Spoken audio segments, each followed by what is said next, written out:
Welcome back to Morning Express, and it's time for State of the Nation. And this morning, we're discussing the health sector. We do know that we are on day 4 of the doctors' strike. We're hoping that there's going to be light at the end of the tunnel, but we have an able panel to basically discuss and see what is going on and what the bones of contention are. And I'll start by introducing the panel. Right next to me, we have Dr. Mercy Korir, who has already taken us through the history and some of the statistics and facts and figures. So thank you for staying on with us. We also have Dr. Mwamlole, who's a consultant surgeon. Good morning and thank you for joining us. Good morning to you. We have Dr. Nyikal, who is a member of parliament for SEME, but he's also National Assembly Health Committee. Good morning and thank you for joining us. Last but not least, we have Dr. Kitulu, who's the chair for Kenya Medical Association. Good morning. Good morning, and thank you for joining us this morning. Now, I'll start with you, Dr. Nyikal, and you've seen some of the history that we've given, and doctor strikes are not necessarily unique to Kenya. But is the Kenyan situation unique in its own? When you look at the facilities, when you look at maybe some of the requirements or demands that doctors are making? Well, doctor strikes are not unique worldwide, and even in Kenya, this is not the first time we're having doctor strike. You've gone through the history from 1981, 1971, 1981, 94, and the health workers also have joined in from time to time. In 94, the health workers, the other health workers were also involved. But what has been unique from after the devolution is the frequency and the scattered way in which the health workers, I would say the health workers strike go on.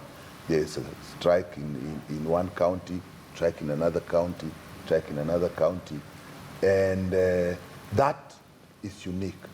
The frequency is unique, and because the conditions have changed, and with the devolution, there are certain basic principles that were ignored in the process of devolution. And that has made a problem that has been there before worse. And the reason is, before that, all the health workers, and I like to use health workers, they're not just doctors, because now it's not only doctors who are on strike, but nurses as well. There are a large number of cadres of people in the health workforce. The health sector has many health systems, and one of them is the human resource, and that's what we are dealing with now. All these systems were unique, and within the health workforce, the human resource, a large number of cadres, and even within those cadres, there's still a lot of differences. This makes the situation complex. So at the time of devolution, we did not take time to look at the intricate issues that are involved in the human resource management.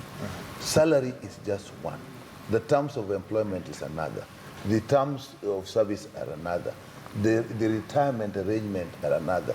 The training is another.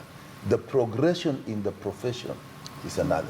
Okay, now, do you think then that maybe we have devolved health too soon, before we had gone through what is required? We have devolved everything too soon. There was a provision in the Constitution itself that we did not abide by. In Schedule 6, Section 15, it was very clear that we had to look at the functions, we had to look at the capacity, we had to look at the infrastructure, we had to look at the management systems and see how this would be planned and devolved without a hitch. Now, we did not do that. That 3-year period was just passed, and you remember the famous thing, take all, chukweni. Now, that is where the problem, and I'll tell you that what you are seeing in the health sector is virtually everywhere, in agriculture, in water, and the thing is that in the health sector, it is loud, because there's a crying need, a dire need. Okay. And you're also dealing with fairly sophisticated, well-trained, extremely intelligent group of people who will not sit back and see things go wrong. Okay. So that is where I think there's a unique situation in Kenya today. All right, let me bring in Dr. Mwamlole here, because you are a consultant surgeon, but you've worked in Kenya and out of the country.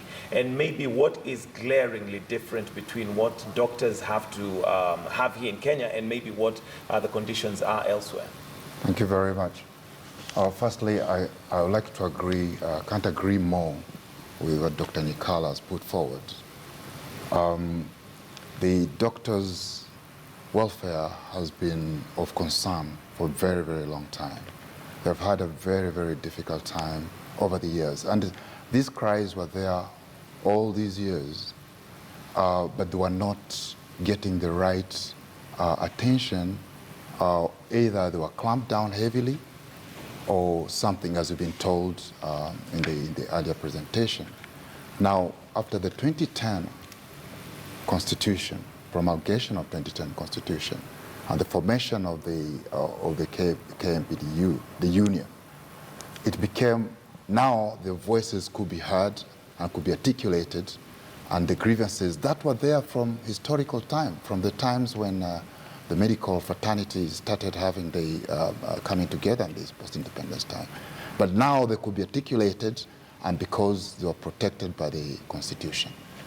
This is true. Now, in the setup that I've seen after working in another country, in 1994, when we went out there, is that the doctor, just like the doctor here, is ready to work for, is committed to doing his work or their work.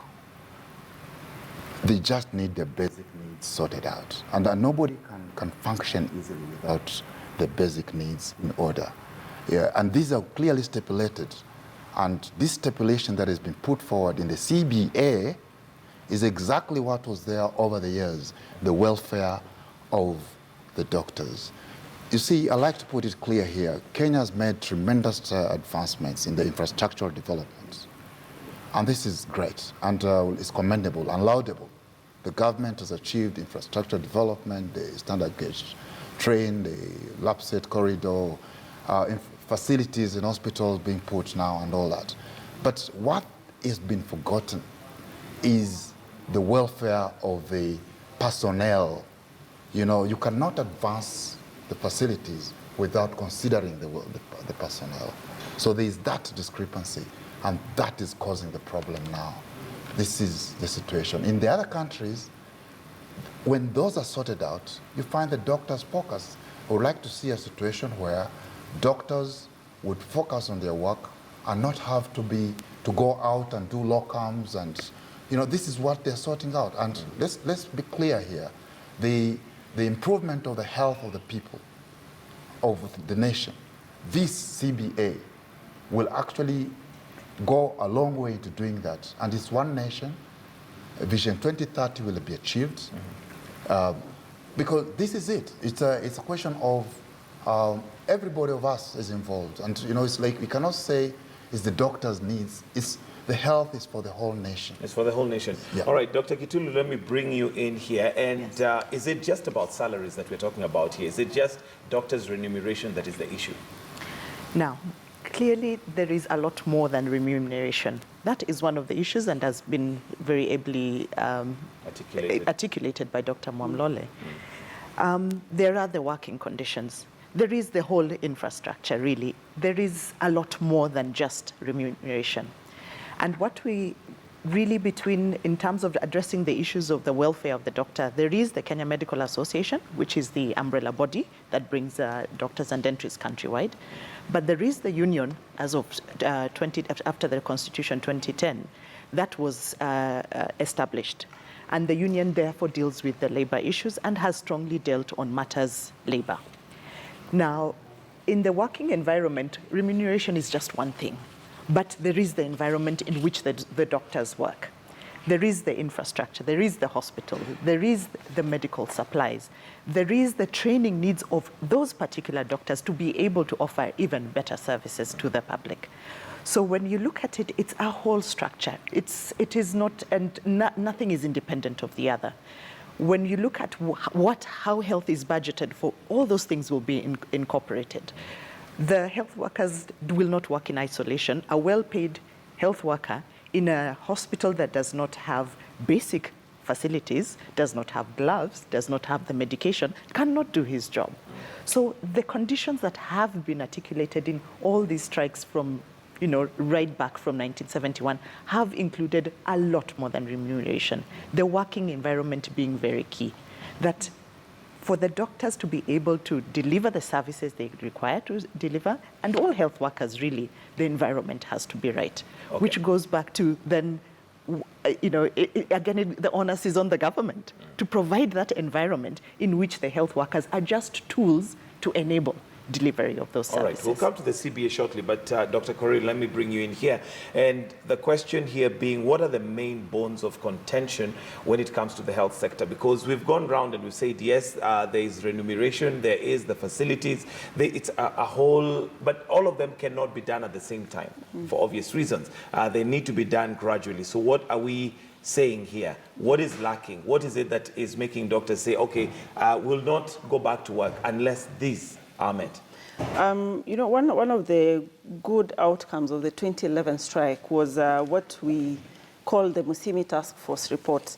And this was a report that had members represented from different sectors of the government, from the Ministry of Public Health and Sanitation at the time, Ministry of Medical Services, Ministry of Labor, from Finance and whatnot. There was a group of all representatives from government and the doctors who sat down to do a report on what was ailing the health sector. And some of the issues in the task force report was one, the health facilities and the infrastructure. So they did an audit of how our health facilities and the infrastructure is like and what needs to be done. From pharmaceutical services and medical supplies, availability and how the diagnostic equipment that we have in our various facilities now, like for example, back then in 2012 when the report was released, we had very few MRI scans, for example, because this is like the most sophisticated radiological diagnostic machine in the health sector. We had very few in public sector. And so they did this and said, this need to be put probably in every facility. They looked at human resource management, which is now, I think, what has led to the strikes that we've been seeing. Because one of the issues was how do we manage health workers so that they are fairly remunerated, so that their working conditions are better, all that. And one of the recommendations that actually came out of the Musimi Task Force report was to establish a health service commission. And this task force actually went ahead to do an amendment bill of the Constitution to establish a health service commission, which would now take care of all healthcare workers from one central point, so like how the Teacher Service Commission is like. They looked at, there's a special group of doctors whom we call the registrars. These are the resident doctors who are in our referral facilities, that is Kenyatta and Moi Teaching and Referral. So they looked at how to compensate these doctors, because while they're in school, they're also offering services at these facilities, but no one is paying them for these services. And I can remember one of the strikes that happened in Kenyatta National Hospital was because of this group of doctors who are supposed to be in class, supposed to be studying. At the same time, they're supposed to be offering services, but no one is compensating them for these services. So it more or less almost translates to forced labor, They looked at financing of the public sector and the health sector as a whole. Remember that Kenya is a signatory of the Abuja Declaration of 2000, where the health sector is supposed to have at least 15% of the national budget. And the recommendation from this task force was to have an annual gradual increase of 2% in the national budget towards the health sector until we reach at least 15% of the budget. But now devolution happened. And what happens, we saw that the Ministry of Health has 2.5% of the national budget. Now the devolution happens, and it's the prerogative of every county government to allocate finances to its health sector. Right. So how do we monitor and see, have they achieved the 15%? Some counties have, some are still struggling. So it becomes really complex. And that's why I'm saying the issues that ail the health sector are not going to be solved on one day. And I think if we could go back to the Musimi Task Force report and not reinvent the wheel, people have already sat, we've already spent time and resources on this task force, and they came out with a very good report, even on training. Agreeable. Yes, and it was agreeable to both the union, that is the health workers, and to the government. So if you could just take a step back and look at this. And one of now, the other products of the task force was the CBA, which is now one of the bone of contentions with the doctors. Okay, and allow me to bring in Dr. Nyikal on this, because as a member of parliament who also sits in the health committee, we have the CBA, which is the main thing that seems to be bringing a disagreement, because the government did sign, and there was a return to work formula which was done, which of course is done in phases. The question then would be, did the government sleep and not do what was supposed to be done? And Actually, as society and now the government, we have not done things that we say we will do. Start way back with the Abuja Declaration. I remember I was actually DMS, the ministry, and we actually fought very hard and brought this thing almost to 10, 11%. I don't know how it happened, but it regressed again, so we haven't looked at that. The issue of the Health Services Commission is not just it came in 2011.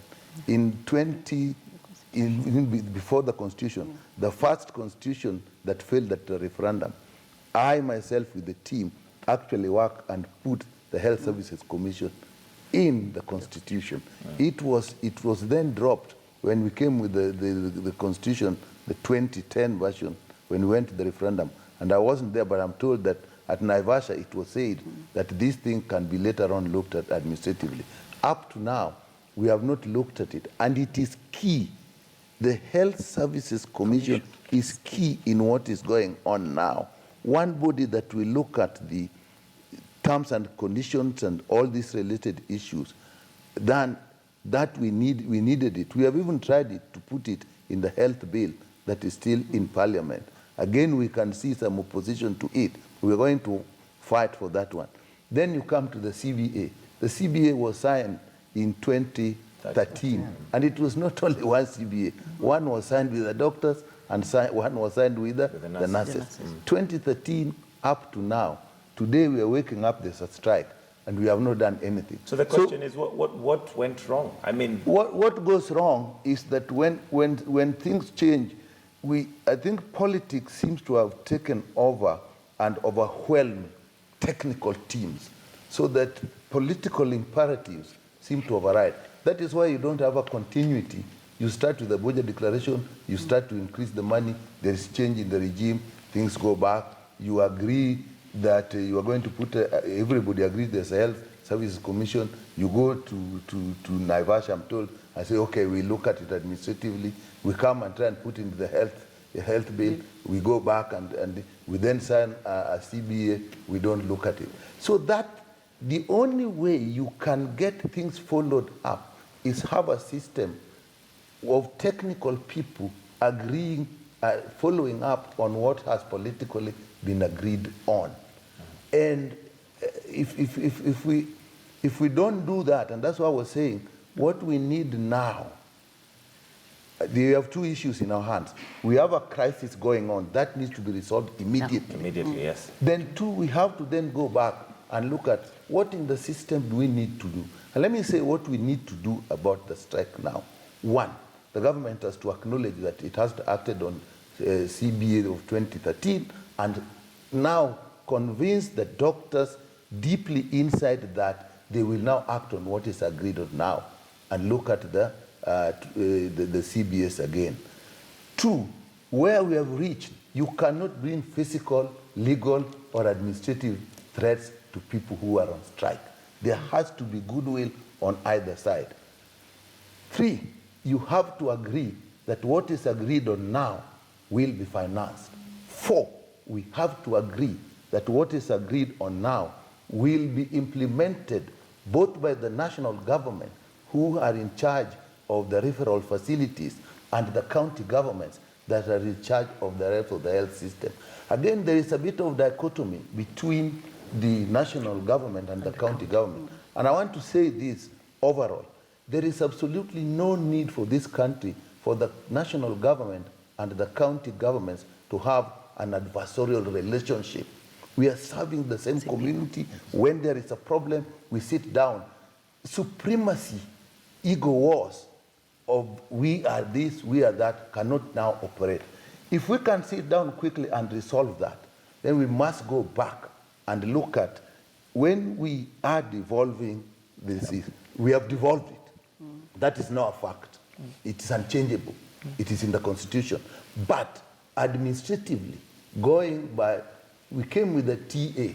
The TA didn't do what it was supposed to do and bundle the function. Let me just read for you what the TA was supposed to do, and we will be see. Okay. I will not go to that. But then we have to go back and then say, what is it we need to do to transit from the national function to the local functions, and so that there is no hitch. All right, let me bring in Dr. Kitulu here. And the thing is, we have a strike at hand. Yes. Our hospitals are paralyzed. What is it that doctors are waiting to hear? What is that one thing that is going to get you back to work? Basically, what is getting the doctors back to work, as Dr. Nikal has articulated very well, there is a CBA that was discussed in 2013 and agreed on and signed upon. It is the implementation of that. The discussion right now that should be going on between the national government, by the way, in the Constitution, who have the mandate to provide health for all, as per the Constitution, that's Article 43.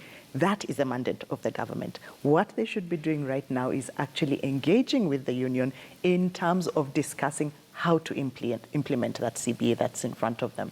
It's not really going back and reinventing new things. The issues were discussed, they were agreed on. So how do you implement it? Even if all of it can't be implemented, is it in a phased manner? How do you go into the implementation?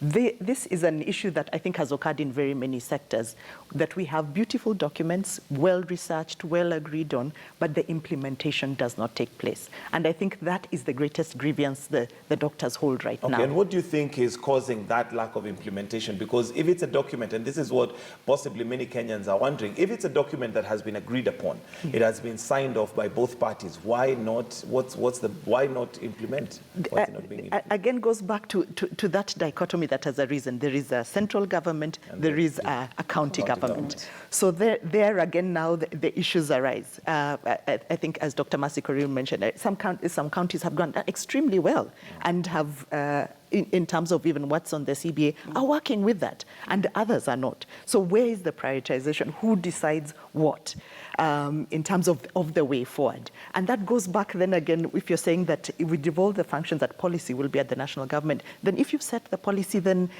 let's go back to the two teams sitting together, the national government, the county government. Forget ego wars here. There is the public out there who are suffering. The public is you, the public is me, the public is my mother, it is your child. That is who is suffering when these two sides do not sit together and sit with the union. We have, as the Kenya Medical Association, we have been interacting with both sides, and we can really assure you the union is willing to discuss this, willing to get the doctors back on the ground, as long as this discussion can be discussed openly and with a willingness, in good faith, in a willingness to begin to implement what was discussed. Okay. Going back to a situation of starting all over again, it's meaningless. Then what's the point of having a discussion now if from 2013 you had a discussion, agreed upon it, and did not implement it?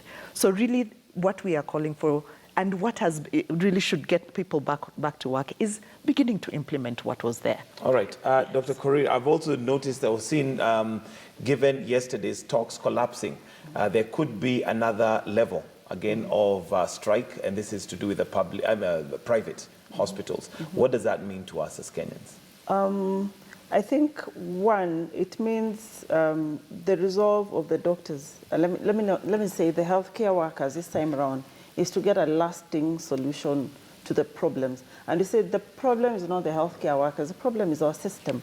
We need to fix the system. The moment you fix the system, then you can move to something. So if the private facilities and the mission hospitals, because we saw the statement by the Doctors Union, if they down their tools, then I think it's a wake-up call for all Kenyans to actually look at this critically and not start thinking about or start blame games, start egos, as the other doctors have said, and actually think about it critically and realize that without health, we would not be here discussing this topic.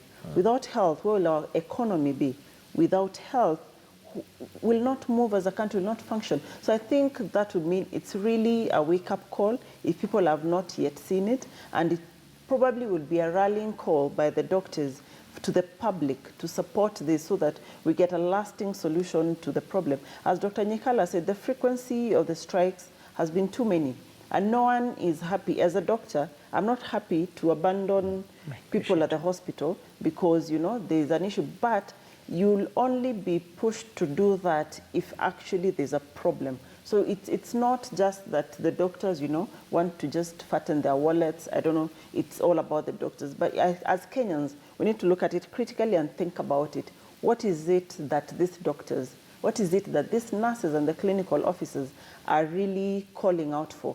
There's a problem in our system that needs to be fixed. And once it's fixed once and for all, then we'll not have all these issues. And I think it's high time for the government, the 48 governments, the national government or the 47 national county governments, to sit this time round and solve this issue once and for all. Because we don't want that next year, if there's a change of regime or there are new people in offices and whatnot, then we are back to negotiate. Yeah, you know? Okay. Dr. Mwamlole, your suggestions on the way forward and what really needs to be done ASAP, because here we are, day 4 of the doctor's strike, and that is literally a matter of life and death.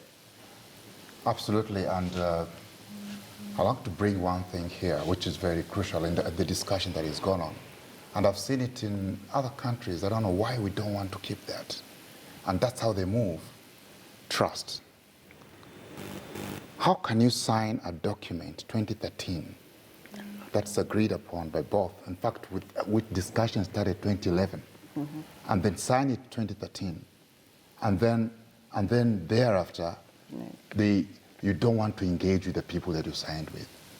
The court gives a court order that discussions are done in 30 days and 45 days. You do not want to see the union discussing with you. The aspect of trust, you don't want even to discuss that. So if you can bring in trust and people be able to trust the government and the government trust the people, then there will be development taking place. The way forward here is that, like we said, has been discussed earlier, let's not politicize this issue. This is a grievance. The doctors' grievances have been there for a very long time. They need to be sorted out. There's a document that was signed. For us to keep our level of trust from the people, is not to push things and blame the doctors now. They waited 3 years. It's for the government now to implement the CBA and the doctors go back. In other words, and all the personnel in the health sector their welfare should be looked after in consonance with the development of the infrastructure. This is the way it will go. And the way forward, particularly I feel right now, the Health Commission, Service Commission has to come up immediately, look after the welfare of the doctors. Even in developed countries, you can see, I think this idea of thinking that it's a calling and all that, people don't see that it gives financial gains to the economy, that the government spends on it. But development cannot take place without health. Governments elsewhere put health right up here. Okay, they know it's very crucial. Way forward, let's look at the welfare of the doctors. Give them the CBA and watch them. Within a month, they transform the health services of this nation. Completely. Dr. Nyikal, you are a member of the committee. How are you going to build this trust? Well, the committee doesn't build the trust. The trust is But you're on the inside. You would be one of those who, since you're a doctor and you're in the committee, you're a member of parliament, you have a lot more voice than somebody on the outside. Not only that, I've seen all these things, all these structures being mentioned. I've seen them being discussed. I've sat in those meetings from 1981 to date. Now, let's say the health committee, ours is a watchdog situation. So what has come here, this CBA, for example, 2013, we needed to see this CBA come before us in the health committee and then on to the budget committee, saying that we did a CBA with the health workers and therefore more money is going to be needed to pay them. So then would come, and the committee actually has been very keen on that. Where the issues of CBA has been brought, actually was being Moi national referral teaching. We've seen them come with the CBA. MTC, with Medical Training Center, we've seen them come with that. Kenyatta National Hospital, we've seen them come with the issue of the CBA. And at the budget meeting, that is respected because it's a legal document, a legal agreement, and money is put for that. Now, again, I come back to the devolution. So, in the counties, how is the CBA being implemented? Where is the CBA presented for financing? And that is why I said there's a structure in this country which the Constitution put, which is not working, in my view. When the TA did not complete or even do part of its work, the Intergovernmental Relations Committee, arising from the Intergovernmental Relations Act, and that committee should bring the national government, the county governments together. It even has a sectoral committee on health. And then there is the Council of Governors.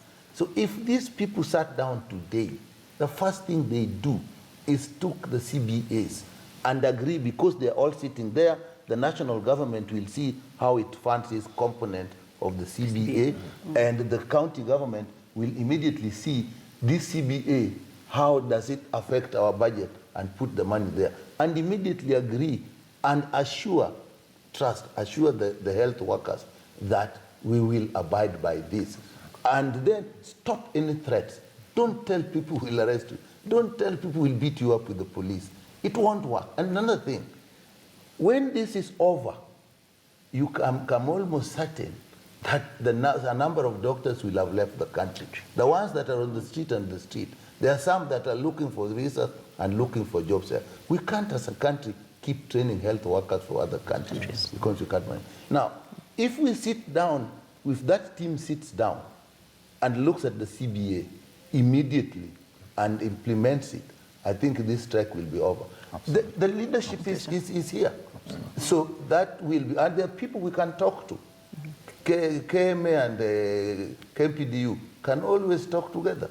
So that can be done. Then we sit down under that same structure, intergovernmental relationship committee, that is the health sectoral committee and the Council of Governors. And there is a committee of health of the Council of Governors. Now, if these people, then they just go back and start with their budget declaration. Now, if you have a budget declaration, now we know that we can see money for the national government is 2%. What is each county putting in so that the total sum for Kenya comes to 15% of Abuja? And then they come back and then they look at this issue of Health Services Commission. Where do we put it? Then they come back and look at the Musimi report. How do we do it? Everything is there. The structure is there. Dr. Korir, why are we not doing it?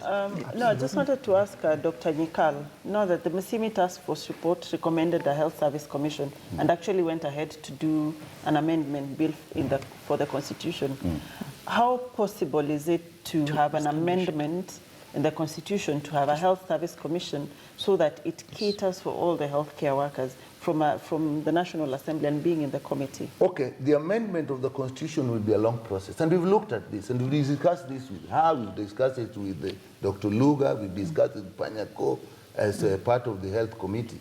And it will take a long time to do sorry, let me just put this off. All right, yeah, so so what we have done, there's something we have done. We have actually tried to put this in the health bill administratively. It is being resisted, but at least administratively, it will be there in the health bill, and that can be done. Yes. All right. Dr. Kitulu, as we wind up, we're getting closer to time up. What's your one message to the government in regards to this strike and for doctors to get back to work? My one message is really it is about open, cordial communication between the health professionals and the government on one side. So there is the county, the national government, and the health professionals who are represented on the labor matters by the union. There's the Kenya Medical Association, who our mission is indeed to champion for the doctors' welfare and quality health for the public. So those two sides are there. Can they just engage in an open environment where there is no threatening, there's no intimidation, but with a mission to implementing a document that was well discussed and agreed on? Do you feel like there is mistrust so far? Yes, I think that is the greatest issue in between, that each side is almost suspicious of the other. And we have taken an active role in terms of even just mediating between the union and the government side, saying, come on, let's sit on one table together, let's just discuss these matters. Because once you have trust, then it's very easy to implement anything. As long as there's any mistrust on each side, and especially if you feel threatened, that there is a threat to my life, then you wonder what will happen. And of course, mistrust, because we are 2016 December right now. This is a document of 2013. So you say that if we are going to discuss something new, really will it be implemented? It's taken us 3 years, it's not been implemented. All right. So it's really just sitting down, openly communicating with each other and just getting to work. Let's implement what has been there Dr. and get Mamlole, the closing patients comments. back to work. Very I briefly. think everything has been very well articulated by this team, and I really commend you for that. I would like to say the following, is that we would like to see a country where you'll have the private sector health services is equal to the public sector. That's what I saw in other places, that everybody uses the public services because they're in very good standards. And if we take all these things together and follow what has been said, what has been very well articulated, we can achieve that. When trust comes, it's possible, because I've seen it happen in places. Second thing is that we should, it's a very wrong thing, particularly after 2010 Constitution promulgation, to threaten the union members and with their arrests and so forth and so on. And yet, very clearly, there is an agreement that was reached. And it's not the rent. I'm sorry, I'll have to cut you short because of time. We're really out of time. Thank you so much, Dr. Kitulu, who's the National Chair for Kenya Medical Association, Dr. Nyikal, who is Member of Parliament for Seme, also a member in the National Assembly of the Health Committee. We also have Dr. Mamlole, who is a consultant surgeon, and last but not least, Dr. Korir, who is also with us right here in the Standard Group. So thank you very much for your basically bringing to light what exactly is ailing us as a health sector. Well, that's where we'll have to wind up State of the Nation this morning, but do stay with us. We've got some news updates coming up right here on KTN News. For those of us on KTN Home, it's time for Life and Style, and today's Thursday. It's Inspirational Thursday. Then later on, we've got Tech Central. Don't go away. Thank you.